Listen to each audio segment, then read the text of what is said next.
So నేను ఎప్పుడు ఆ హాస్యాన్ని రాయడం ఇష్టపడతాను నేను జోకుల కంటే.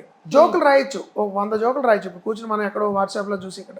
కానీ ఒక క్యారెక్టరు, ఆ క్యారెక్టర్లోంచి పుట్టే ప్రాబ్లమ్స్, ఒక కథ, కథనము, వీటన్నిటిలోంచి సందర్భోచితంగా పుట్టే హాస్యం ఏదైతే ఉంటుందో అది నాకు చాలా ఇష్టం. అంటే ఈ అది మధ్య కష్టం కాలంలో రాయడం. అవును, ఈ మధ్య కాలంలో ఒక 4-5 డబుల్ మీనింగ్ డైలాగ్స్ రాసేస్తే ప్రేక్షకులు అందరూ మన సినిమాకి వచ్చేస్తారనే ఒక అపోహ అయితే ఉండింది. ఉంది ఉంది.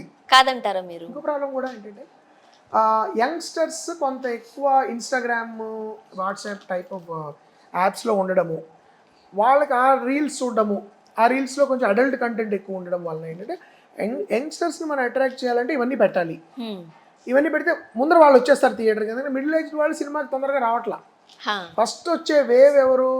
కుర్రాళ్ళు. అవును. కుర్రాళ్ళు మనం అట్రాక్ట్ చేయాలంటే ఇవన్నీ పెట్టాలి అని చెప్పి మొదలెట్టారని నా అనుమానం.